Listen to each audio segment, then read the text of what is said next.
Hello,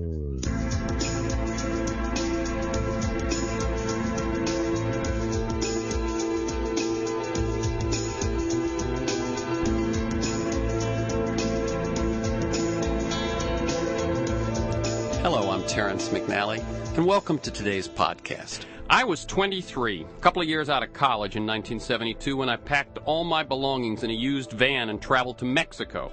I was going to go to San Miguel de Allende and become an artist. I was, for the first time, letting myself do that. I created the most idyllic life, surrounded by beauty and nature, living with a few other would-be artists and yoga folk, and buying fresh fruit every day in the mercado. But each week, I got the International Time magazine, and each day I read the International Trib, and I saw a little-known senator from South Dakota, at first exceeding expectations and then actually winning Democratic primaries. I read whatever I could get my hands on, decades before the Internet, of course. In addition to his pledge to begin withdrawing U.S. troops from Vietnam on Inauguration Day, he was for universal health care, a guaranteed minimum income, tax reform. Not only that, his was a grassroots campaign, not controlled by the party bosses or the professionals, one in which someone like myself could actually make a difference. I couldn't resist. I left Paradise, drove back to the States in time to work the last two primaries in California and New York, and the convention in Miami. And as a reward for my efforts, I was given the job of running the most conservative Democratic Assembly district in California. At that point, the 52nd, Southeast L.A. County, consisting of a few Latinos, a lot of Humphrey-loving Unionists who would never forgive McGovern, and to the right of them, Wallace folks. Acknowledging that reality, I was asked to win 37% of the vote. And without a college or a junior college, without a single affluent neighborhood, with a canvassing army of mostly high school students, that's what we did. We got 37%. Unfortunately, that's all the campaign got nationally, losing to Richard Nixon 49 states to 1. And in our campaign office in Downey, California, we wept. Well, today, as America is engaged in another unwinnable war, initiated again through government deception, that presidential candidate, George McGovern, is my guest. Here on Freeform, we explore the lives, the work, and the ideas of individuals that I suspect hold pieces of the puzzle of a world that just might work. George McGovern was a decorated World War II bomber pilot. His wartime exploits were at the center of Stephen Ambrose's The Wild Blue. He was a professor at Dakota Wesleyan. He ran the Food for Peace program under John Kennedy, represented South Dakota for 2 terms in the House, 3 terms in the Senate. And his opposition, as I said, to the Vietnam War fueled a grassroots campaign that won the 1972 Democratic presidential nomination, only to lose to Richard Nixon. Many members of Nixon's committee to re-elect the president later served jail time for Watergate-connected crimes. He's written 9 books, the last 2 of which were The Essential America, Our Founders in the Liberal Tradition, and his most recent, Ending Hunger Now, A Challenge to Persons of Faith. Welcome, George McGovern. It's good to be on with you today. Okay, so you heard my story of how I was just one of the thousands and thousands of McGovern's army? I was so moved by your introduction and what you did in 72 that I've told my hosts here they have to let me stay here until 25 minutes after the hour, so that'll give us a little more time to talk. I thank you, and I really do thank you, because I know when 10 minutes ago I was told that I would only have you till quarter after. So thank you very much. I want listeners to get to know the people behind the work, the ideas, and the movements, and so on. How did you end up running for president, George McGovern? It was the war in Vietnam. You know, I was a junior senator from a little state with only 3 electoral votes. I don't think that I would have been compelled to get in that race for the presidency were it not for my anguish over what seemed to me to be an outrageously mistaken war in Vietnam. So that was the driving force that brought me into that race. And this all is spelled out in the film One Bright Shining Moment. But you had you'd voted for the Gulf of Tonkin, which you say is the decision you most regret in your life. You, however, were an opponent from the very start. And was it just that as you looked around after the 68, in which Nixon had beaten Humphrey, and you looked around prior to 72 and said, someone's got to do it? That's right. I felt that the case had not been made among the Democratic presidential hopefuls and that somebody had to make that case. We couldn't simply say, well, we're for the war, we can run it better than the Republicans. That didn't wash with me, and I don't think it would have with the American people. Obviously, the Vietnam issue was not the only one, but it was the transcendent issue, and it was tearing this country apart. I honestly believe that until we terminated our mistaken involvement in that war in Southeast Asia, that we weren't going to really be able to address the other problems before the country. Very clear, very clear. Let me, what I want to do for most of the time I have you today, George, is talk about the lessons of 72 and that period for the present. But before I do, let me ask you this question. Your campaign and the reforms the McGovern Commission instituted in the nomination and convention process are at least partially blamed, have been ever since, for the failures of the Democratic Party ever since. What's your perspective on that, and is there truth to that, or what's the real meaning? It's a total fiction. You know, those reforms were mandated by the delegates to the 1968 convention. They knew that the party was in a mess.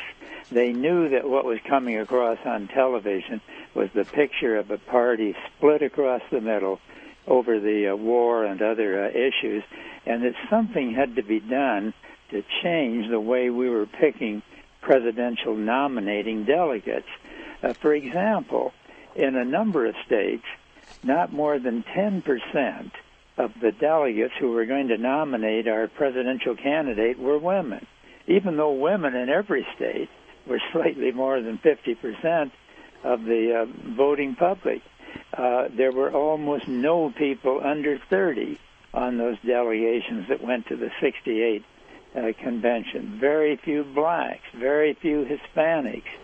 All across the board, what you had was a convention largely of middle-aged, middle-class men.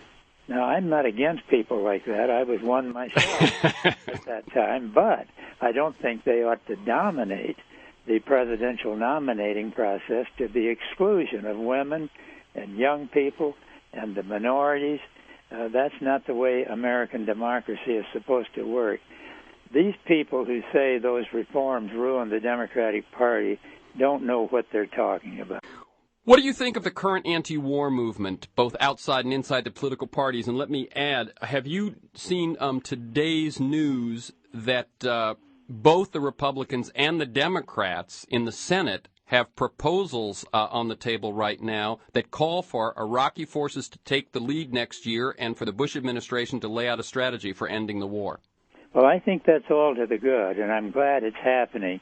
It's long overdue. This war is going nowhere. We never should have gotten in there. I don't think you should send young Americans out to die in a foreign country unless America's national security is on the line, unless it's essential to the safety and defense of America. Iraq was no threat to us. They had a miserable dictator in charge of the country, but he had done nothing against us and was no threat to us. And we can't send the American army into every country where they have political problems and hope that we can set things aright. We don't have the power or the responsibility to do that. So I'm glad that even since this last election a year ago, I have seen clearly, as I'm sure our listeners have, I've seen a weakening of support for the war. People are beginning to think it was a mistake, and both the parties are now looking for opportunities, I think, to make a graceful exit out of that mistaken war. Now, are you afraid, as some would be, I think, that recall in 68 Nixon was elected with a secret plan to end the war, and would you be afraid that that some of these moves would be merely to shore up support for the Republicans in 2006 to take the thunder from those who opposed the war in the Democratic Party or further to the left, and yet actually just slightly reduce the quagmire rather than truly change it? I think some people are motivated exactly by those considerations. They want a face-saving way. Not to say they were wrong in supporting our entry into this war, but a face-saving way to get out of something that they see no end to. I don't think the American people are going to buy that.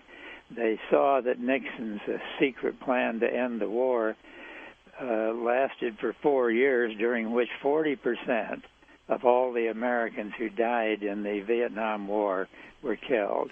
Almost half of all of our casualties in that war took place after Nixon said he had a secret plan to end the war, and then took another 4 years of fighting and killing and bombing before finally the Congress forced him to terminate our involvement there. Yes, as you point out in the film, on the day he was elected, he could have done as you pledged to do and begin the withdrawal. Then nothing was gained by the 4 more years. And I don't go for these secret plans.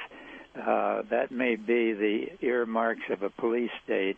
It's not the earmarks of a democracy. I think the American people ought to be told the facts, and the president ought to lay out a plan, a disengagement. I hope that people are not going to buy another one of these so-called secret plans. Let me read, by the way, I found various quotes from your past, and the acceptance speech you made in 1972 at the Democratic Convention, which I was one of the young folk on the floor there to witness, included these. I'm going to read a few paragraphs, actually, and then I'd like your comments in the view from, as I say, 33 years later. This is the time for truth, not falsehood. In a democratic nation, no one likes to say that his inspiration came from secret arrangements by closed doors. But in the sense that is how my candidacy began. I'm here as your candidate tonight in large part because during 4 administrations of both parties, a terrible war has been chartered behind closed doors. I want those doors opened, and I want that war closed, and I make these pledges above all others. The doors of government will be opened, and that war will be closed. This is the time. It is a time for this land to become again a witness to the world for what is just and noble in human affairs. It is a time to live more with faith and less with fear, with an abiding confidence that can sweep away the strongest barriers between us and teach us that we are truly brothers and sisters. From secrecy and deception in high places, come home, America. From military spending so wasteful that it weakens our nation, come home, America. From the entrenchment of special privileges in tax favoritism, from the waste of idle lands to the joy of useful labor, from the prejudice based on race and sex, from the loneliness of the aging poor and the despair of the neglected sick, come home, America. Those were your words in 72. Could you reflect on them now in 2005? It makes me sad to hear those words spoken so eloquently by you, because when I spoke them, it was 3 o'clock in the morning, and 95% of the television audience was in bed, sound asleep. My mother saw and heard me, my wife, the delegates on the convention floor, but that was one of the tragic errors in that 1972 convention. We let primetime television, primetime radio get away from us.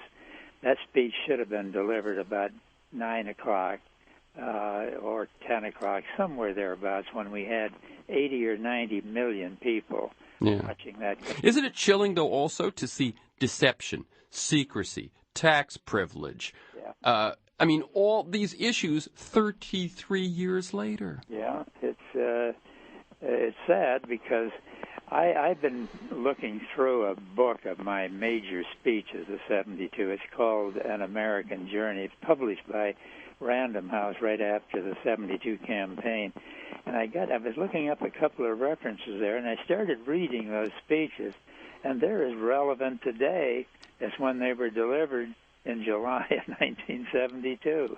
We've got very much the same problems: no adequate health care, no just tax system, no straightforward discussion of the central problems of the country, an unwise war. You'd think that nothing had happened. Yeah, like someone could have gone to sleep that night while they were waiting for your speech, woken up today, and nothing would have changed. That's right. I think Rip Van Winkle would have had a field day with that situation. Now, let me ask you to look again from your unique vantage point, having led the most grassroots, principled presidential campaign of my lifetime. Watching your campaign in the movie, it struck me not as a fluke, at that point, but as the natural outgrowth of the civil rights movements and the student and the anti-war activism. It made sense that the grassroots would now enter into electoral politics in a big way. Now, what the problem is, though, it looks from the present as if we tried it once. For the first time, inventing it as we went along, we lost to a ruthless, experienced, and wealthy team, many of whom, as I pointed up, ended up doing jail time. And yet, rather than getting a chance to get better at it, we've never had a campaign like it since. It's held up as a failure to be avoided at all costs. If you were talking to a 24-year-old today, what would you tell him or her or millions like them about how to bring that kind of authentic grassroots power to life again and how not to let it die this time? First of all, tell the truth. That was the key ingredient of the 72 campaign. People were convinced that I was speaking the truth. They didn't argue that I was always right on everything, but they knew that I was proclaiming what I thought was right. I was giving it my best effort to get at the bottom of the central problems before the country and then speak straight out what I thought ought to be the solutions. It's true we lost that campaign, but it triggered in American politics the birth of all kinds of political movements since then that are still with us. That campaign of 72 wasn't a complete failure. We did force an end to the war in Vietnam. 6 months after the election, Nixon was on the way out of office. Agnew had already resigned. Many people, as you pointed out, were brought to justice and sent off to prison. None of those things happened to anybody in my campaign in 72. It was an honorable, straightforward campaign. We lost, but that doesn't mean that we sacrificed things that were fundamental. We stayed with the truth. We stayed with integrity. I'm going to have to, at this point, face the reality of speech and leave you. Okay. I want to tell you how much it means to me to be on this program today, and I hope all your listeners will come see that film that Steve Vittoria has produced. I'm going to be there to greet them. Okay. Thank you very much, George. Thank you for your time. Thank you for your time over the years since World War II. Really, you've been an America hero ever since then, and I look forward to. I'll drop by the theater and meet you this weekend. Look forward to seeing you. Thank you. Bye-bye. George McGovern, 3-term senator from South Dakota, 1972 Democratic presidential candidate, talking about the lessons of that campaign looked at through the perspective from 30-some years later. And there is a film called One Bright Shining Moment. It's a documentary of George McGovern and that grassroots campaign. It includes a lot of folks speaking both back then and now about that campaign. Oh, I was going to say some of the folks that are in the film. McGovern himself, Gore Vidal, Gloria Steinem, Warren Beatty, Dick Gregory, Gary Hart, Howard Zinn, Ron Kovic. It's narrated by Amy Goodman and produced, written, and directed by Stephen Vittoria.